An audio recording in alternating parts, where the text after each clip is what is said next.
الحمد لله نحمده ونستعينه ونستغفره ونؤمن به ونتوكل عليه ونعوذ بالله من شرور أنفسنا ومن سيئات أعمالنا من يهد الله فلا مضل له ومن يضلله فلا هادي له أما بعد أعوذ بالله من الشيطان الرجيم بسم الله الرحمن الرحيم فإن خفتم فرجالا أو ركبانا فإذا أمنتم فاذكروا الله كما علمكم ما لم تكونوا تعلمون وقال رسول الله صلى الله عليه وسلم تركت فيكم أمرين لن تضلوا ما تمسكتم بهما كتاب الله وسنة رسول الله صلى الله عليه وسلم. இணையத்திற்குரித்தான தாய்மார்கள் சகோதரிகளே, அல்லாஹ் சுப்ஹானஹு வ தஆலா அவனுடைய வேதமான பரிசுத்த குர்ஆன் அல்லாஹ் அதை நம்முடைய ஹிதாயத்திற்காக இறக்கி வைத்திருக்கிறான். நம்முடைய வாழ்வினுடைய எல்லாவிதமான அருள் பாக்கியங்களும் இது அல்லாஹுடைய நாட்டத்தின் பேரில் நமக்கு கொடுக்கப்பட்டவைகள். அதில் மிகப்பெரிய பொக்கிஷமாக இருக்கக்கூடிய குர்ஆன், அதை ஓதாமல் விளங்காமல் புரிந்து கொள்ளாமல் வாழ்க்கை கடந்து போகுவது என்பது மிகப்பெரிய துர்பாக்கியங்கள்ல ஒன்று. நம்முடைய வாழ்க்கை எப்படி மாறிடுச்சு அப்படின்னா, எல்லா விதமான விஷயங்களையும் தெரிந்து கொள்வதற்கு ஆசை. புதிதாக வந்திருக்கக்கூடிய வாகனம், புதிதாக வந்திருக்கக்கூடிய ஒரு சாதனம், எத்தனையோ விஷயங்களை பற்றி அப்டேட்டடாக இருக்கக்கூடிய நாம் குர்ஆனுடைய விஷயத்தில் எவ்வளோ இருக்கிறோம்னு சொன்னால், இப்போ 0.1 அப்படிங்கிற ஸ்டேஜில் இருக்கிறோம். உலகத்துடைய கல்விகளில், உலகத்துடைய விஷயங்களில் எவ்வளோ முன்னேற்றத்தை தேடக்கூடிய நாம் மார்க்கத்துடைய விஷயத்தில் ஒவ்வொரு நாளும் நாம் நம்முடைய வாழ்வை மேம்படுத்தி கொள்ள வேண்டும் என்ற ஆசையும் உணர்வும் இருக்கிறது. இது ஈமானுடைய அடையாளங்களில் ஒன்று. ஹதரத் ரசூலுல்லாஹி ஸல்லல்லாஹு அலைஹி வஸல்லம் ஹதீஸ்ல சொன்னார்கள், ல யஷ்பஅல் முஃமின், ஒரு முஃமினான அடியான் மௌத்தாகின்ற வரை மார்க்கத்துடைய விஷயங்களை விட்டும் புதிதாக கற்றுக்கொள்வதை விட்டும் அவன் ஒரு பொழுதும் வயிறு நிரம்ப மாட்டான். வயிறென்று சொன்னால் அவனுடைய மனம், அவனுடைய உள்ளம் இருக்கின்றது. எவ்வளவு விஷயங்களை கற்றுக்கொண்டாலும் இன்னும் அதிகமாக கற்றுக்கொள்ள வேண்டும், விளங்க வேண்டும் என்றுதான் ஆசைப்படுமே தவிர ஒரு நாளும் நல்ல விஷயங்களை விட்டும் அந்த உள்ளங்கள் திருப்தி அடையாது.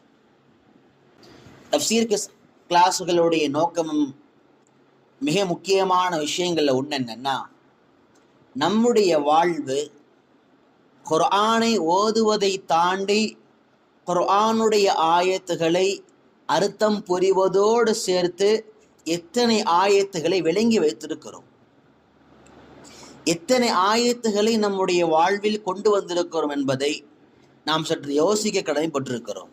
அந்த அடிப்படையிலே தான் சூரா பக்ராவினுடைய ஏறத்தாழ 238 வசனங்களை நாம் கடந்திருக்கிறோம்.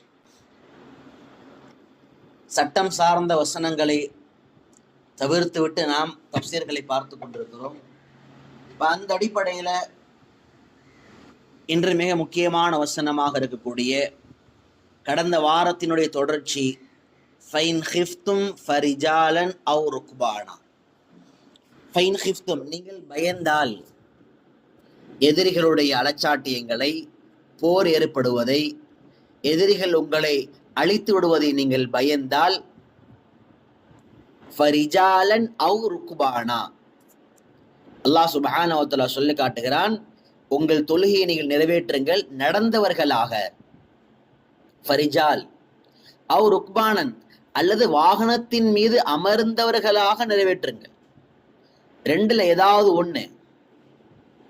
அருமையான தாய்மார்களே, சகோதரிகளே, யோசித்து பார்க்க வேண்டிய விஷயம் என்ன அப்படின்னா, தொழுகை எந்த அளவுக்கு முக்கியத்துவம் என்று சொன்னால், எதிரிகள் உங்கள் வீட்டை வந்தடைந்து விட்டால் கூட எதிரிகளின் வாட்களுக்கு முன்பாக நீங்கள் நின்ற நிலையிலும் கூட தொழுகை ஏதேனும் ஒரு வடிவில் நிறைவேற்ற வேண்டுமே தவிர தொழுகையை விடுவது அனுமதிக்கப்பட்ட விஷயம் அல்ல. அருமையான தாய்மார்களே, சகோதரிகளே, அப்ப தொழுகை எவ்வளவு முக்கியம். மற்ற வணக்கங்களுக்கு கூட மார்க்கத்துடைய பார்வையில சலுகைகள் உண்டு. உதாரணமா நோன்பு வைத்திருக்கிறார், உடம்பு முடியல அப்படின்னா அவரால் உடம்பு முடியாத நேரங்கள்ல நோன்பு விட முடியும். ஜகாத்து கொடுக்கணும், முதல் வருஷம் ஜகாத்து கொடுத்தாரு, அடுத்த வருஷம் ஏழையாக மாறிட்டாரு, பிரச்சனை இல்லை, அவரிடம் பணம் இல்லாதனால அந்த சொத்து அவரிடம் குறைந்து விட்டதுனால ஜகாத் அவர் விட்டுறலாம். ஆனா அருமையான பெருமக்களே, தொழுகை எந்த அளவுக்கு முக்கியமானது என்று சொன்னால், உங்கள் வாழ்வில் நீங்கள் போருடைய தருணத்தில் உச்சக்கட்டமான பதற்றம் ஒரு போரில் தான் ஏற்படும். வாழ்வோமா சாவோமா, வெற்றி அடைவோமா இல்லையா, அப்படிப்பட்ட தருணத்திலே கூட உங்கள் வாழ்வில் தொழுகையை விடுவதற்கு நிச்சயமாக அனுமதி கிடையாது. இப்ப அல்லாஹ் சொல்கிறான், ஃபரிஜாலன் அவு ருக்பானா. பெருமானார் ஸல்லல்லாஹு அலைஹி வஸல்லம் காலங்கள்ல கூட இது மாதிரியான சம்பவங்கள் நடந்திருக்கிறது. கிபிலாவை முன்னோக்க வேண்டிய தேவையில்லை, நின்ற நிலையிலே நடந்த நிலையிலே தொழுகை நிறைவேற்ற வேண்டும். அப்ப அந்த தொழுகைக்கு பேரு இமாம்கள் ஸலாத்துல் ஹௌஃப் ஹதீஸுடைய பார்வையில சொல்லுவாங்க. சட்டம் சார்ந்த விஷயங்கள் பொதுவாக நாம் இங்கே விளங்க வேண்டிய விஷயம் என்னன்னா, தொழுகை எந்த நிலையிலும் விடுவதற்கு அனுமதி இயலாது, அனுமதி கிடையாது. ஃபைதா அமீன்தும், ஒருவேளை அந்த போருடைய பதற்றம் எல்லா விதமான விஷயங்கள்ல இருந்து நீங்கள் நிம்மதி அடைந்து விட்டால், அமீன்தும் அப்படின்னா நிம்மதி அடைந்து விட்டால், ஃபதுகுருல்லாஹ கமா அல்லமக்கும் மாலம் தகூனு தஅலமூன்.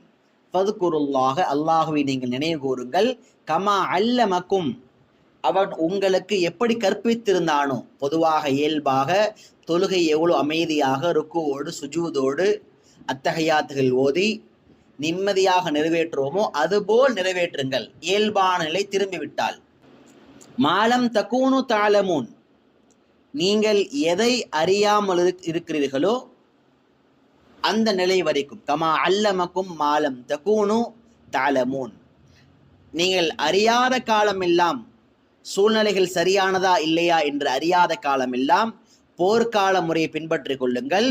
உறுதியாக நிலைமை சீராகிவிட்டால் உங்கள் வழக்கமான தொழுகை நிறைவேற்றிக் கொள்ளுங்கள். இந்த ஆயத்தில் விளங்க வேண்டிய ஒரு அற்புதமான விஷயம் என்னவென்று சொன்னால், அருமையான தாய்மார்களே, சகோதரிகளே, அல்லாஹ் சுப்ஹானஹு வ தஆலா சோதனைகள் வலுவாக வருகின்ற நேரத்தில், சிரமங்கள் அதிகமாக இருக்கும் நேரத்தில் உங்களை அல்லாஹ் இபாதத்தை விட்டும் அல்லாஹ் தூரமாக சொல்லவில்லை. இன்னைக்கு நாம செய்யக்கூடிய முட்டாள்தனமான காரியம் அதுதான். பிரசவத்துடைய நேரம் முடிந்த அளவிற்கு அந்த பெண்ணால் எந்த வக்து வரைக்கும் தொழ முடியுமோ அது வரைக்கும் தொழுகணும். எத்தனையோ பெண்கள் பிரசவத்துக்கு 1 வாரத்துக்கு முன்னால 2 வாரத்துக்கு முன்னால் தொழுகை நிப்பாட்டிடுறாங்க. அந்த சிரமத்துல தொழுகை நிறைவேற்றுவது தான் மிகப்பெரிய தியாகம்.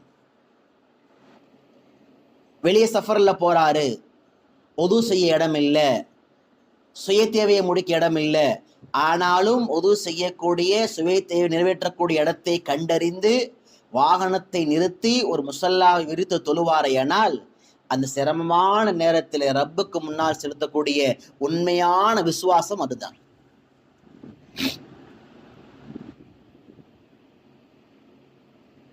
அருமையான தாய்மார்களே, சகோதரிகளே, அல்லாஹ் நினைத்திருந்தான் என்று சொன்னால் போருடைய காலங்களில் தொழுகை வேண்டாம் என்று சொல்லியிருக்கலாம். ஆனா போருடைய நிலையிலே கூட எப்படியாவது இறைவனுக்கு முன்னால் செலுத்த வேண்டிய கடமையை செலுத்தி விடுங்கள் என்ற தொழுகை அல்லாஹ் முக்கியத்துவம் சொல்லி காட்டுவதற்கு காரணம், வாழ்வின் நம்முடைய சோதனையான கட்டங்களில் இபாதத்துகள் தான் வெற்றியை லேசாக்கி தரும். சோதனைகள்ல இருந்து வெளியே வரணும்னா அல்லாஹுடைய இபாதத்தை விட்டு தூரமாக கூடாது. சோதனைகள்ல வெற்றி காண வேண்டும் என்று சொன்னால் அல்லாஹுடைய இபாதத்தின் பக்கமாக நெருங்க வேண்டும். நாம இன்னைக்கு என்ன செய்யறோம்னா, சோதனையான நேரங்கள்ல, கஷ்டமான நேரங்கள்ல, சங்கடமான நேரங்கள்ல அல்லாஹுடைய இபாதத்தை விட்டுட்டு மற்ற எல்லாவற்றையும் கெட்டியாக பிடித்துக் கொள்கிறோம். உதாரணமா உடம்பு சரியில்லை, தொழுகை விட்டுறோம், ஆனா ஊசி மாத்திரை பத்திரமா பார்த்துக்கிறோம். ஒரு பிரச்சனை போகுது, ஒரு வழக்கு ஒன்று போகிறது, தொழுகை விட்டுறோம், ஆனா போலீஸையும் லாயரையும் பத்திரமாக பார்த்துக் கொள்கிறோம். அப்போ உலகத்துடைய அஸ்பாப், உலகத்துடைய காரண காரியங்கள்ல நாம செயல்படுத்தக்கூடிய நேரத்தின் அளவை கூட அல்லாஹ் பாதுகாக்க வேண்டும். அல்லாஹ்வுக்கு முன்னால் இருக்கக்கூடிய இபாதத்தின் பக்கமாக செலுத்துவது கிடையாது. இதான் நமக்கும் சஹாபாக்களுக்கும் மத்தியிலான பாடம். இதுதான் பெருமானார் ஸல்லல்லாஹு அலைஹி வஸல்லம் பத்ருடைய யுத்தத்தை நோக்கி இருக்கிறார்கள். நாளை விடிந்தால் பத்ருடைய போர்க்களம், இஸ்லாத்தினுடைய முதன்மையான போர், சத்தியத்தையும் அசத்தியத்தையும் பிரித்து காட்டக்கூடிய ஒரு நாள். அல்லாஹ் குர்ஆனை சொல்கின்ற பொழுது யௌமல் ஃபுர்கான், சத்தியத்தையும் அசத்தியத்தையும் பிரித்து காட்டிய நாள். அப்ப அப்படிப்பட்ட உக்கரமான ஒரு போருடைய நாள். இஸ்லாமிய பெருமக்கள் அது வரைக்கும் போருடைய களத்தை அல்லாஹ்வுக்காக சந்தித்தது கிடையாது. எதிரிகள் 1000 நபர்கள் இருக்கிறார்கள். எதிரிகளின் எண்ணிக்கை 1000 இருந்து சஹாபாக்கள் எண்ணிக்கை 313 இருக்கின்றது. அந்த 313 கூட ஆயுதங்கள் ஏந்தி ஒரு படை கிடையாது. ஒட்டகங்கள் குறைவு, குதிரைகள் குறைவு, ஆயுதங்கள் குறைவு, சாப்பாட்டின் தேவை குறைவு. பெருமானார் ஸல்லல்லாஹு அலைஹி வஸல்லம் எடுத்த முதல் ஆயுதத்தை பாருங்கள். பெருமானார் விடிந்தால் பத்ர் அன்று அதற்கு முன்னாள் இரவு பெருமானார் ஸல்லல்லாஹு அலைஹி வஸல்லம் அல்லாஹ்விடத்திலே தொழுது சஜிதாவில் துஆ செய்து கொண்டிருக்கிறார்கள்.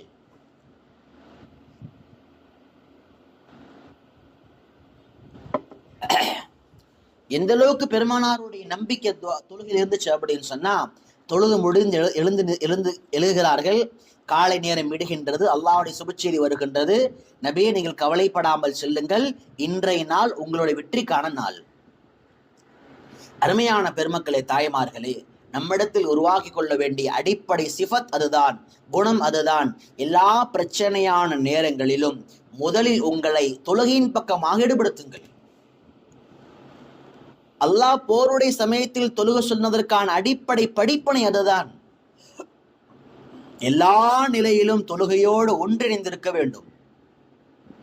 நாயகம் ஸல்லல்லாஹு அலைஹி வஸல்லமுடைய வரலாற்று குறிப்புகளில் சொல்லப்படுற விஷயம் என்னன்னா, இதா ஹஸபஹுல் அம்ர் ஃபஸிஅ இலா ஸலா, ஒரு விஷயம் பெருமானாருக்கு நெருடலை ஏற்படுத்தினால், ஒரு சோதனை, ஒரு நோவினை ஏற்படுத்தினால், பெருமானார் முதலில் முன்னோக்கக்கூடிய இடம் முதலாக தொழுகையின் பக்கமாக செல்வார்கள். இன்னைக்கு ஏதாவது ஒரு பிரச்சனை அப்படின்னா ஸ்டேட்டஸ்ல சொல்றோம். நாம அதனால போன் பண்ணி உறவுகள்கிட்ட சொல்றோம், ஸ்டேட்டஸ்ல நம்முடைய கவலைகளை பகிர்றோம், நம்முடைய எத்தனையோ விஷயங்களை சக தோழிகள்கிட்ட சொல்றோம். ஆனா அருமையான தாய்மார்களே, சகோதரிகளே, முதல்ல சொல்லக்கூடிய இடம், முதலில் வைக்க வேண்டிய ஆதரவு எங்கன்னு சொன்னா அல்லாஹ் ரப்புல் இஸ்ஸத் அவனிடத்துல தான் வைக்கணும். ஃபைதா அமின்தும் ஃபذ்குருல்லாஹ கமா அல்லமக்கும். நிலைமைகள் சரியாகிட்டா இபாரத்தை குறைச்சிடலாமா? நிலைமை சரியானாலும் இபாரத்தை கூட்டணும். நீங்க யோசிச்சு பாரு, நம்முடைய நிலைமை முற்றிலும் மாற்றமா இருக்குது. சோதனைகள் வந்தா அல்லாஹ்ட்ட அதிகமா தொழுகிறோம். பரீட்சை நேரம், ரிசல்ட் நேரம்,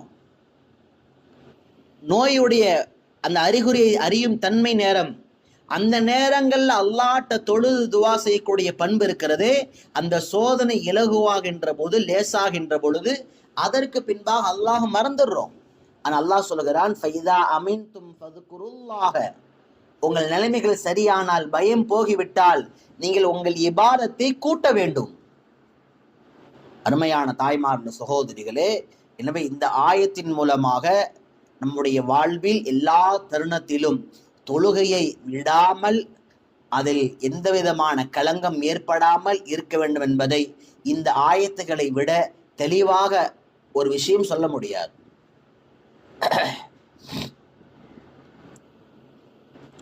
அடுத்து வரக்கூடிய 3 வசனங்களும் சட்டங்கள் சார்ந்து பேசக்கூடிய வசனங்கள்.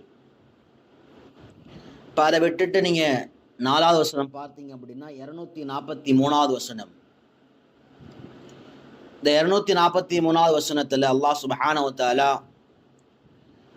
மிக முக்கியமான விஷயத்தை நமக்கு அல்லாஹ் படிப்பனையாக சொல்கிறார்.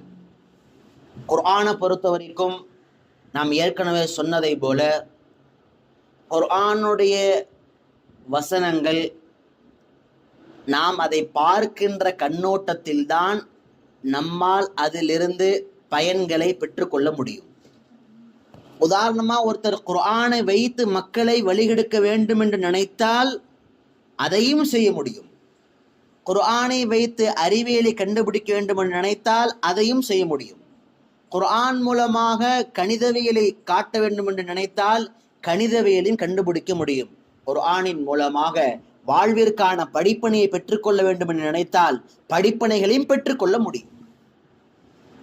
அருமையான தாய்மார்ல சகோதரிகளே, அப்ப குர்ஆனுடைய ஆயத்துகளை ஒரு முஃமின் எப்படி பார்க்கணும் இது போன்ற மஜ்லிஸ்கள் அப்படின்னா, எனக்கு இந்த ஆயத்துகள்ல என்ன படிப்பினை கிடைக்கும், நான் இந்த வசனத்தை எப்படி பின்பற்ற முடியும், அதை நாங்க யோசிக்கணும்.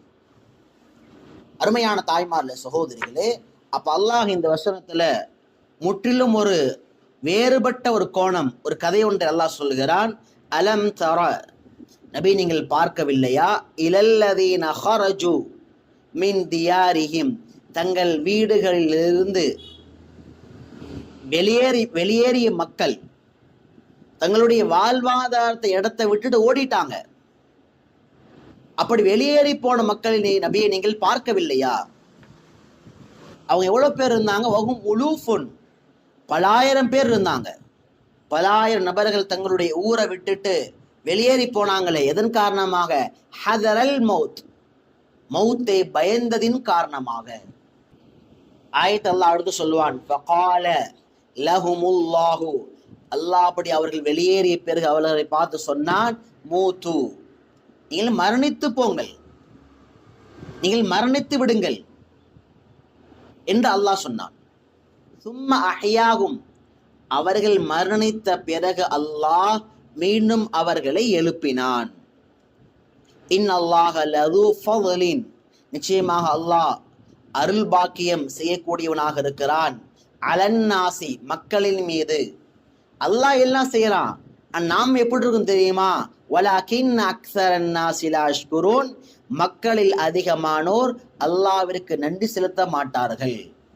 அருமையான தாய்மார்களே சகோதரிகளே, இப்ப இந்த ஆயத்தை விளங்கணும் அப்படின்னு சொன்னா ஒரு வரலாறு ஒன்றை புரியணும். பனு இஸ்ராயலுடைய காலத்துல ஒரு கூட்டத்தார் இருந்தார்கள், ஒரு கிராமவாசிகள். அவர்கள் தாவர்தான் என்று சொல்லப்படக்கூடிய கிராமவாசிகள். இப்ப அவர்களுடைய ஊர்ல ஒரு தொற்று நோய், தாவுன் என்று சொல்லப்படக்கூடிய ஒரு தொற்று நோய். தாவுன்னா தொற்று நோய். அந்த தொற்று நோய் எப்படிப்பட்டதுன்னா, அந்த தொற்று நோயினால அந்த ஊர் மக்கள் இறக்க ஆரம்பிச்சாங்க. உதாரணமா நம்ம கண்ணுக்கு முன்னால வாழ்வியலை பார்த்த கொரோனா மாதிரி.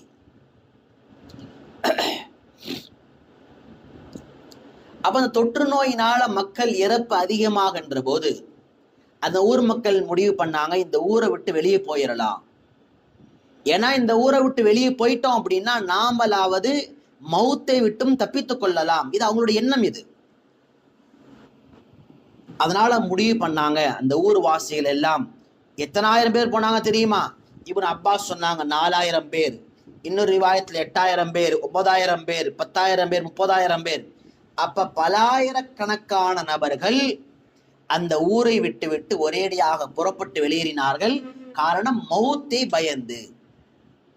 எங்கப்பா மற்றவங்களுக்கு வந்து அந்த தொற்று நோய் நமக்கும் பரவி விடுமோ என்ற பயம். இப்ப அப்படி அவங்க புறப்பட்டு போன பின்னால் அல்லாஹ்வுக்கு கடுமையான கோபம் ஏற்படுது. ஏன்னா மௌத் ஹயாத் அல்லாஹுடைய கையில் இருக்கின்றது. இவங்க மௌத்தை பயந்து, நோயை பயந்து போனாங்க. அல்லாஹ் பார்த்தான், இவர்களை அல்லாஹ் ஒரேடியாக மௌத்தாக்கினான். நீங்க மௌத்தை பயந்து தானே வந்தீங்க, நீண்ட காலம் வாழ வேண்டும் என்ற ஆசையில் தானே வந்தீர்கள், நீங்கள் ஒட்டுமொத்தமாக இறந்து போங்க,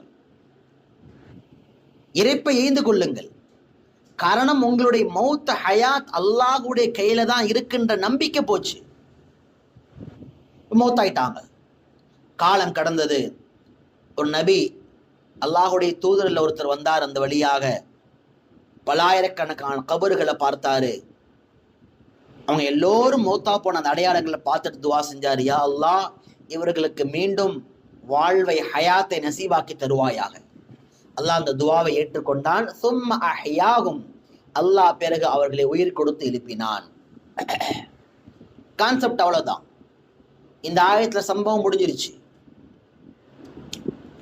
இந்த சம்பவத்துல புரிய வேண்டிய முதல் படிப்பனை என்னன்னு சொன்னா, அருமையான தாய்மார்களே, உலகத்தில் எந்த மூலையில் இருந்தாலும் எப்படிப்பட்ட நோயில் சிக்கிக் கொண்டாலும் அல்லாஹ் சுப்ஹானஹு வ தஆலா நாடாமல் மரணம் நிச்சயமாக வராது, நிச்சயமாக வராது. இன்னைக்கு மௌத்தாகிடுவார்னு சொன்னாங்க, 3 வருஷமாச்சு, இன்னும் ஹயாத்தாக இருக்கிறார், நாங்க வாழ்க்கையில பாக்குறோம். இன்னும் 1 மாதத்துல மௌத்தாகிடுவார்னு சொன்னாங்க, 10 வருஷமாச்சு, இன்னும் மௌத்தா போகல. உங்களுக்கு ஆயில் ரொம்ப கெட்டிங்க, நீங்க ரொம்ப ஹெல்த்தியான ஒரு ஃபிட்னஸ் ஆன பாடின்னு சொன்னாங்க, அதே ஃபிட்னஸ் உடைய ஸ்பாட்ல வச்சு அல்லாஹ் உயிர் எடுத்து போனான். அருமையான தாய்மார்களே, சகோதரிகளே, ஏனென்று சொன்னால் அல்லாஹ் தான் முஹ்யுன் வ முமீத், உயிர் கொடுப்பவன் அவன்தான் என்பதை போல எல்லா தருணத்திலும் நம் வாழ்வு முடிய வேண்டுமா இல்லையா என்பதை தீர்மானிப்பவன் அவன்தான். கொரோனா சமயத்துல எவ்வளவு கோமாளித்தனமான விஷயங்கள் நடந்துச்சு தெரியுமா? அருமையான தாய்மார்களே, சகோதரிகளே, எத்தனை விஷயங்கள். வேக்சின் போட்டுட்டா மௌத்து வராதுன்னாங்க, உங்களை அந்த கொரோனாவுடைய நோய் தொற்றாதுன்னு சொன்னாங்க. ஒரு சமுதாயம் அதை நம்பி போட்டாங்க, அவர்களுக்கு கொரோனா தொற்றியது. அடுத்து சொன்னாங்க நீங்க 2வது ஊசி போடுங்க, கொரோனா தொற்றாதுன்னு சொன்னாங்க. 2வது போட்டாங்க, அப்பவும் பரவியது. அப்ப சொன்னாங்க கொரோனாவுடைய தாக்கம் இருக்காது, அந்த கிருமிகள் இருக்கும் ஆனா தாக்கம் இருக்காதுன்னு சொன்னாங்க. பிறகு சொன்னாங்க 2 யாரு போட்டுட்டாங்களோ 3வது பூஸ்டர் ஊசி போடுறோம்னு சொன்னாங்க. 3வதும் போட்டாங்க ஒரு சமுதாயம், அவர்களுக்கும் கொரோனாவுடைய தொற்று வந்துச்சு. பல நாடுகள்ல இந்த 3 ஊசியை போட்டுக்கொண்ட மக்களும் கொரோனா அல்லாத ஒரு பேறுகளால் மௌத்தாகி போனாங்க அடுத்தடுத்த மாதங்கள்ல. கொரோனா ஊசி போடலனா உங்கள் உயிருக்கு ஆபத்துன்னு சொன்னா மிரட்டினாங்க. அல்லாஹ் பாதுகாக்கணும். அப்படி சொன்ன எத்தனையோ டாக்டர் இன்னைக்கு உயிரோட இல்லை. நாடுகள் முழுக்க பதற்றம், எல்லா நாடுகள்ல பதற்றம். ஈமான் தூக்கி எறியப்பட்ட காலம், ஈமானுக்கு நமக்கும் சம்பந்தமே இல்லை என்று தூக்கி எறியப்பட்ட காலம். எத்தனையோ நபர்கள் முஷ்ரிக்காகி போன நாள். அல்லாஹ் பாதுகாக்கணும். எந்த அளவுக்கு அப்படின்னா, நவுது பில்லா, நீ இந்த இவர்களோட போய் சேர்ந்துட்டு வந்தியா, போச்சு கொரோனா வரப்போது, நீ மௌத்தாக போற. இந்த டைம்ல நீ வெளியே போனியா, தும்பல் வந்துச்சா, உனக்கு இருமல் வந்துச்சா, போச்சு கொரோனா வந்துச்சு, நீ மௌத்தாக போற. அப்ப மவுத் என்பது கொரோனாவினால் நிகழக்கூடியதல்ல, அல்லாஹ் ரப்புல் இஸ்ஸத் அவனால் ஏற்படக்கூடிய ஒன்று. நம்பிக்கை எங்கே போனது? இந்த ஆயத்துகள் எங்களுக்கு தெரிஞ்சிருந்தால் அந்த நேரத்தில் எங்களுடைய ஈமான் வலுவாக இருந்திருக்கும். அருமையான தாய்மார்களே, சகோதரிகளே, எத்தனையோ பேரை குவாரண்டைன்ல வச்சாங்க, தனிமைப்படுத்தினாங்க. நாங்க பல பேர்த்த கண்கூடாக பார்த்தோம். சொல்லப்பட்டுச்சு இன்னும் 10 நாள்ல ஒரு வாரத்துல நீங்க மௌத்தா போயிருவீங்க என்று சொல்லப்பட்டவர்கள் இன்று ஹயாத்தாக, சந்தோஷமாக, ஆஃபியத்தாக வாழ்ந்து கொண்டிருக்கிறார்கள். காரணம், அவர்கள் உள்ளத்தில் இருந்த ஈமான், என்னுடைய உயிர் பறிப்பதும் கொடுப்பதும் ரப்புல் ஆலமீன் அல்லாஹுடைய கையில் தான் இருக்கின்றது. இந்த நம்பிக்கை இல்லாம போச்சு. இந்த ஆயத்துல பாருங்க, அல்லாஹ் அந்த கூட்டத்தார்களை முழுமையாக மௌத்தாக்கியதற்கு காரணம் என்னன்னா, மௌத்தை கொடுப்பவன் ரப்பு தான் என்பதை மறந்து வேறொரு ஊரின் பக்கமாக வாழ சென்றீர்கள், அல்லாஹ் உங்கள் கதையை முடித்து விட்டான். எத்தனையோ நபர்கள் மௌத் அல்லாஹுடைய கையில் இருக்கிறது என்று தைரியமாக இருந்தார்கள், அவர்களை மரணம் எதுவும் செய்யவும் கிடையாது. இப்ப ஈமான் என்பது அல்லாஹ் என்று சொல்வது மாத்திரமல்ல, ஈமான் என்பது அல்லாஹுடைய சிஃபத்துகளும் அல்லாஹுடைய தன்மையும் அவன் நினைத்தால் மட்டுமே முடியும் என்று சேர்த்து நம்புவதுதான் ஈமான்.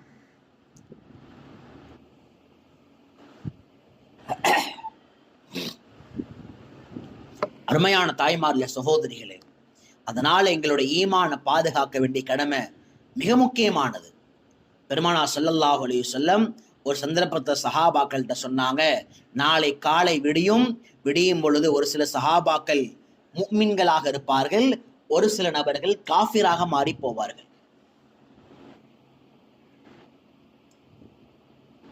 சஹாபாக்கள் கேட்டாங்க, யா ரசூலல்லாஹ், எப்படி ஒரே இரவில் 2மே நடக்கும்?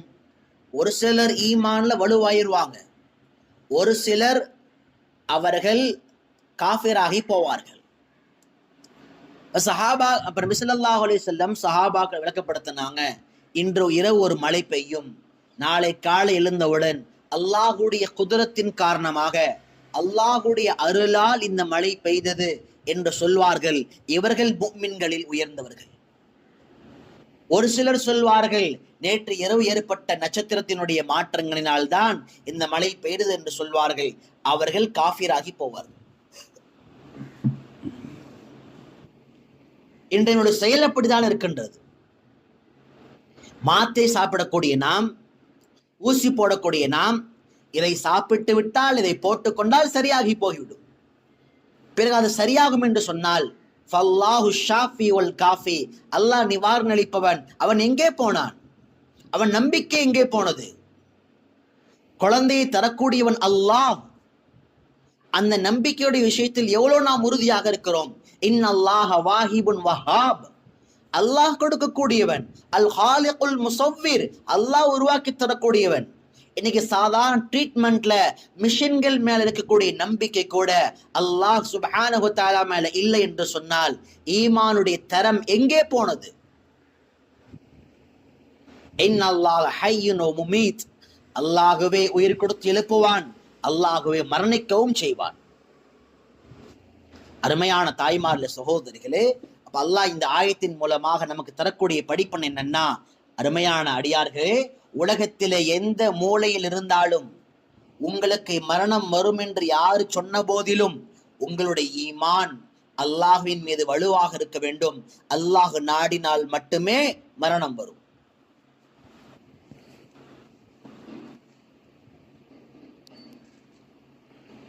ஒரு கேன்சருடைய பேஷண்ட் ரீசெண்டா சென்னையில அவருடைய நாள் முடிய போதுன்னு சொல்லிட்டாங்க டாக்டர். இன்னும் 2-3 நாள் இருப்பாங்க, அதுக்கு மேல அவர் டெத் ஆகிடுவார். அதனால யாராவது அவரை பார்க்கணும் என்று நினைத்தால் உறவுகள் தாராளமாக வந்து பார்த்துட்டு போலாம். இப்ப அவரை பார்க்கறதுக்காக வேண்டி வெளியூர்ல இருந்து அவருடைய குடும்பத்தார்கள் வராங்க சென்னைக்கு. சென்னைக்கு வந்து அவரை பார்க்கறாங்க. பார்த்துட்டு அதிகாலை நேரத்துல ஊர் பக்கமா திரும்புறாங்க. வந்துட்டு போன 5 பேரும் ஹைவேல ஸ்பாட்ல விபத்து ஏற்பட்டு 5 பேரும் மரணம். எந்த சில நாட்களுக்கு பின்னால ஒருத்தர் உயிர் போக போகுது என்று நாம் நம்பினோமோ அவர் உயிரோடு இருக்கிறார். ஆனால் அவர் இறந்து விடுவாரோ என்று நினைத்து பார்க்க வந்த அந்த 5 பேரும் இன்று அவர்கள் வாழ்வில் ஹயாத்தாக இல்லை. அருமையான தாய்மார்களே, சகோதரிகளே, உங்களுடைய என்னுடைய மரணம் நம்முடைய கழுத்துக்கு பின்பாக சுத்தி கொண்டிருக்கிறது, நமக்கு பின்னால் சுத்தி கொண்டிருக்கிறது. அதை முடிவு செய்யக்கூடியவர்கள் அல்லாஹுவை தவிர வேறு யாரும் கிடையாது. அல்லாஹ் நாடி விட்டால், அல்லாஹ் முடிவு செய்து விட்டால் நிச்சயமாக எந்த இடத்தில் இருந்தாலும் மரணம் வந்தே தீரும்.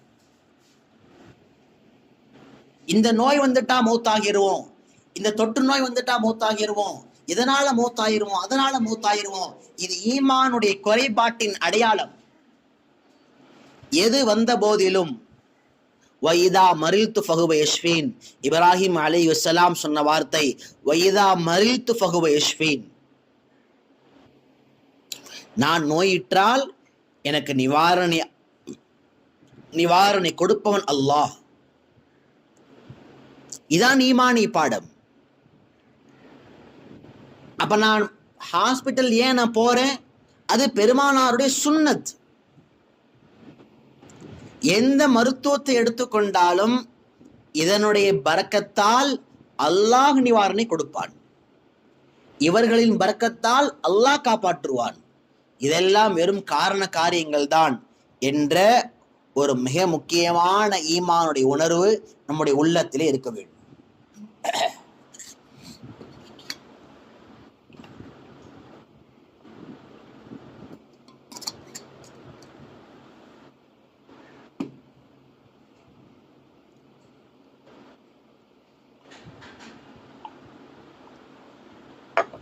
அருமையான தாய்மார்களே, சகோதரிகளே, இந்த ஆயத்துல இன்னொரு மிக முக்கியமான விஷயம். அல்லாஹ் அந்த ஆயத்தை முடிக்கிறான், இன்னல்லாஹ லது ஃபதுலின் அலன் நாஸ் வலாக்கின் அக்ஸரன் நாஸ் லா யஷ்குரூன். அல்லாஹ் என்ன சொல்றான் பாருங்க, நாம் இந்த மக்களுக்கு மிகப்பெரிய உபகாரத்தை செய்யக்கூடியவர்களாக இருக்கிறோம். ஆனா மக்களின் மனோநிலை எவ்வளவு மோசமா இருக்குது அப்படின்னு சொன்னா, வலாகின் அக்ஸரன் நாஸ், மக்களில் அதிகமானோர் லா யஷ்குரூன், நன்றி செலுத்தக்கூடியவர்களாக இருக்க மாட்டார்கள். அது ரசூலுல்லாஹி ஸல்லல்லாஹு அலைஹி வஸல்லம் ஒரு முஃமினுடைய நிலை இரண்டே இரண்டு தான் வாழ்க்கையில, ரொம்ப அழகா சொல்லி காட்டினாங்க. ஒரு முஃமின் எப்படி இருப்பான், லைஃப்ல அவனுக்கு ரெண்டே ரெண்டு ரோல் தான், வேற ரோல் கிடையாது. இன் அஸாபத்ஹு ஸர்ரா ஷக்கர், முதல்ல சொன்னாங்க சந்தோஷமாக இருந்தால், ஆரோக்கியமாக இருந்தால், அவன் நினைத்ததெல்லாம் நடந்து விட்டால், ஷக்கர, அல்லாஹ்விற்கு நன்றி செலுத்தி வாழுவான். வைன் அஸாபத்ஹு லர்ரா, இப்ப நிலைமை மாறுது. 3 நாள் சந்தோஷமா இருந்தாரு, திடீர்னு 4வது நாள் காய்ச்சல் வந்துருச்சு, 4வது நாள் ஒரு நஷ்டம் ஏற்படுது, 4வது நாள் ஒரு துன்பம் ஏற்படுது, நிலைமை மாறுது.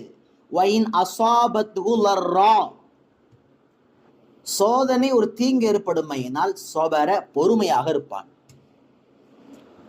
ஒரு முஃமினுடைய டோட்டல் லைஃப் இப்படிதான் இருக்கும். யோசிச்சு பாருங்க, நம்மளுடைய லைஃப்ல எத்தனை ஃப்ரேம், எத்தனை வடிவங்கள், நிராசை, துக்கம், துயரம்,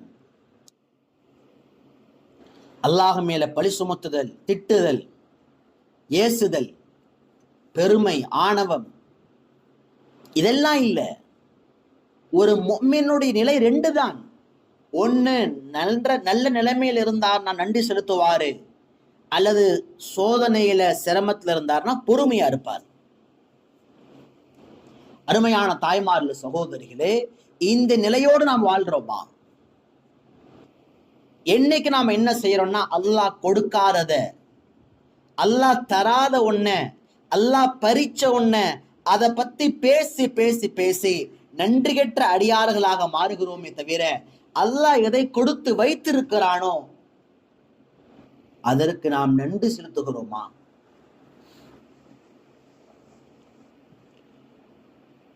நன்றியுள்ள அடியார்கள், வைன் தஅது நிஅமத்தல்லாஹி லா துஹ்ஸூஹா, அல்லாஹ் குர்ஆனிலே சொல்வான், அருமையான அடியார்களே, வைன் தஅது நிஅமத்தல்லாஹ், அல்லாஹ் வழங்கி இருக்கக்கூடிய அருள் பாக்கியங்கள் நீங்கள் எண்ண ஆரம்பித்தால், லா தஹ்ஸூஹா, அதை உங்களால எண்ணி முடிக்கவே முடியாது.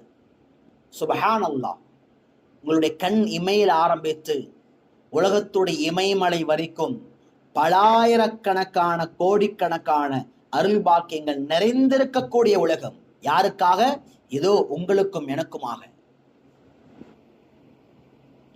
அல்லாஹ் எதிர்பார்க்கிற விஷயம் என்ன? நன்றியோடு வாழணும். லைன் ஷகர்தும் லஅஸீதன்னகும், நீங்கள் நன்றி செலுத்தி வாழ்ந்தால், அல்ஹம்துலில்லாஹ், பரவாயில்லைங்க, நல்ல வீடுங்க, மாஷா அல்லாஹ். கோடியில வீடு கட்டினவரை பார்த்து பொறாமப்படுறாரு, எரிச்சல் அடைகிறாரு, நமக்கு இது மாதிரி இல்லையே. கேவலம், நன்றி கெட்டத்தனம். எத்தனையோ பேர் வீடு இல்லாமல் ரோட்ல படுத்திருக்கிறாங்க, அதை பார்த்து அல்லாஹ்வுக்கு நன்றி செலுத்தணும் நிலைமை ஏற்படல. எத்தனையோ ட்ரெஸ்ஸுகளை பார்த்து, காஸ்டியூம்களை பார்த்து, எத்தனையோ பொருட்களை பார்த்து, எத்தனையோ ஐட்டம்ஸ், எத்தனை வெரைட்டிகளை பார்த்து பார்த்து இவர் என்ன செய்யறாருன்னா, இதெல்லாம் என்கிட்ட வாங்க முடியலையே, இல்லையே என்று வருத்தப்பட்டு வருத்தப்பட்டு அல்லாஹ்வுக்கு நன்றி செலுத்தக்கூடிய தன்மை விட்டும் தூரமாகி விடுகிறார். தனக்கு கீழே தனக்கு கிடைத்த எத்தனையோ விஷயங்கள் தனக்கு கீழே உள்ளவர்களுக்கு கிடைக்கவில்லையே என்ற உணர்வோடு எவன் பார்க்கின்றானோ, அவனை அறியாமல் வாயில் ஒரு வார்த்தை வரும், அல்ஹம்துலில்லாஹில்லதி பினிஅமதிஹி தத்திம்முஸ் ஸாலிஹாத். முழுமையான அற்புதமான நல்ல அருள்பாக்கியங்களை கொண்டு பரிபூர்ணப்படுத்தி கொடுத்த அல்லாஹ்வுக்கே எல்லா புகழ். நன்றி வார்த்தை வரும். இன்னைக்கு பிள்ளைகளை எப்படி உருவாக்கணும் யோசிச்சு பாருங்க. நன்றி உள்ள பிள்ளைகளா, நன்றி கெட்ட பிள்ளைகளா? எவ்வளோ வாங்கி கொடுத்தாலும் செஞ்சு கொடுத்தாலும் அது இல்லை, இது இல்லை, அது இல்லை, பிரச்சனை. ஏன்? போதும் என்ற மனப்பான்மையோடு பிள்ளைகளை வளர்க்கல.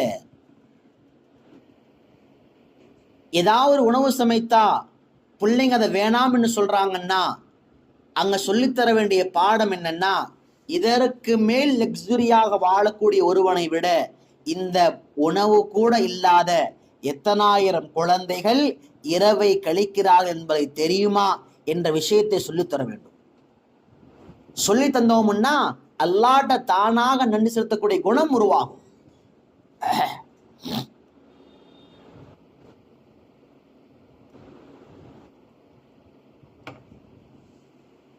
ஸல்லல்லாஹு அலைஹி வஸல்லம் ஹதீஸ்ல சொன்னாங்க, மல்லம் யஷ்குரில்லா மல்லா யஷ்குரின் நாஸ லா யஷ்குரில்லா அவ் கமா கால். அடியானுக்கு நன்றி செலுத்தி வாழாதவன் அல்லாஹ்வுக்கு நன்றி செலுத்த இயலாது.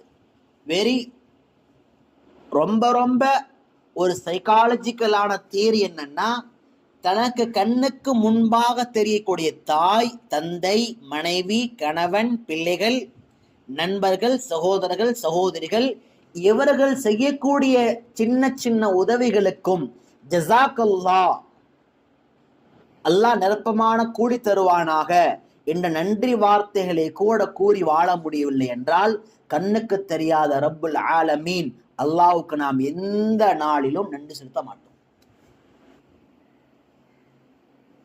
மறந்துடுறாருங்க.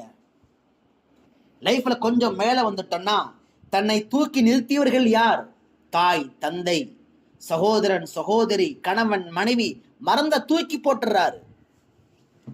நான் சுயமா மேல வந்தேங்க இல்ல. உங்கள் வாழ்வில் ஒவ்வொரு தருணத்திலும் உங்களுக்காக உதவி செய்த, உங்களை தூக்கிவிட்ட ஒவ்வொரு உறவுகளை ஞாபகம் வைத்து அவர்களுக்கு நன்றியோடு வாழ்கிறோமா? அப்பொழுதுதான் அல்லாஹ்விற்கு நன்றி உள்ள அடியானாக வாழ முடியும்.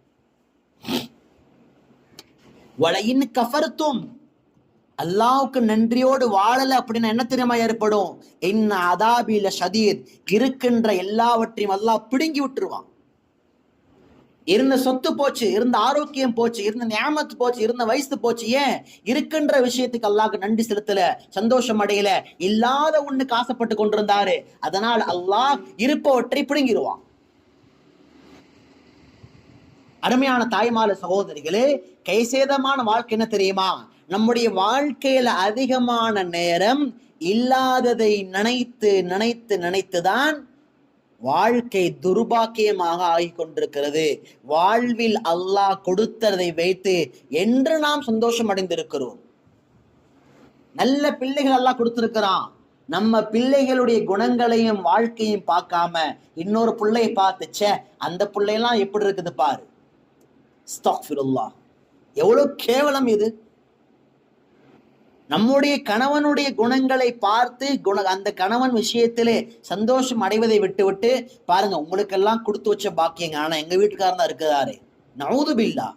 வாழ்க்கையின் அர்த்தம் அதே நிமிடம் முடிந்து போனது. கேவலம் அது. இரண்டால் வலாக்கின் அக்ஸரன் நாஸி லா யஷ்குரூன், மனிதனை போல ஒரு கேடு கட்ட கேவலமான நன்றி கெட்டவன் வேறு யாரும் கிடையாது. அருமையான தாய்மார்களே, சகோதரிகளே, ஒரு நாய் மனிதனோடு ஒப்பிடக்கூடாத ஒரு நாய். யாரையா பார்த்து நாம நாயின்னு சொன்னோம்னா தௌபா செய்யணும் முதல்ல. ஏன்னா ஒரு நாய்க்கு கூட 10 ரூபாய் பாக்கெட் பிஸ்கெட் போட்டா அதை நம்மை பார்க்கின்ற பொழுதெல்லாம் வாலாட்டி கொண்டு வரும். ஆனால் எத்தனையோ கணவன்மார்கள் தங்களுடைய இளமை காலங்களில் செய்த எத்தனையோ உபகாரங்கள், பாக்கியங்கள், பொருளாதார செலவுகள், வீட்டு செலவினங்கள், அல்ஹம்துலில்லாஹ் எல்லாத்தையும் வாங்கி சாப்பிட்டுட்டோம். ஆனா காலம் கடந்து அந்த கணவன் சம்பாத்தியத்தை இழக்கின்ற பொழுது அந்த கணவனின் கண்ணியத்தை குடும்பத்தில் பாதுகாக்கிறோமா அல்லது அதே கணவனை நாம் கேவலமாக பேசுகிறோமா என்பதில் தான் நமக்கும் அல்லாஹ் பாதுகாக்கணும் அந்த நாய்க்குமான வித்தியாசம். கணவன் கொஞ்சம் பலகீனமாயிட்டாரு, மட்டப்படுத்துறோம். சம்பாத்தியத்தை கையில வாங்க வச்சு சந்தோஷப்படுத்தினாரு, அவர் கண்ணியப்படுத்தணும்.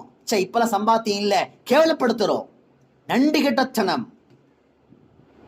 அதே போல கணவன் மனைவி அழகாக இருக்கும் போதெல்லாம் மனைவியை மகாராணி என்றிருப்பதை போல பார்த்து கொண்ட கணவன் இன்று ஒரு வீட்டில் சக மனிதனை கூட மதிக்காத தனம். அல்லாஹ் பாதுகாக்கணும். இதெல்லாம் நன்றி இல்லாததின் வெளிப்பாடு.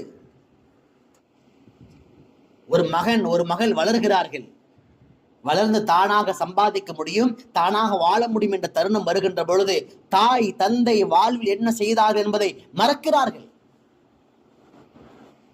அதனால கடைசி காலத்துல பெற்றோருடைய நிலைமை என்ன? ஓல்டேஜ், முதியோர்கள் இல்லம். முதியோர்கள் இல்லத்துல போய் தாய் தந்தை விடுறதுக்கான காரணம் என்ன தெரியுமா? நன்றியோடு வாழக்கூடிய குணம் இல்லை. அவங்க நம்ம லைஃப்ல யார் தெரியல.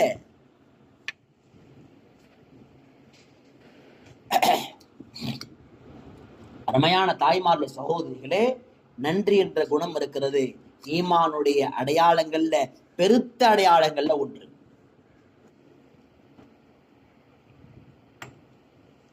நன்றி செலுத்தக்கூடிய குணம் அதன் வகை இருக்கின்றது, 3 வகை.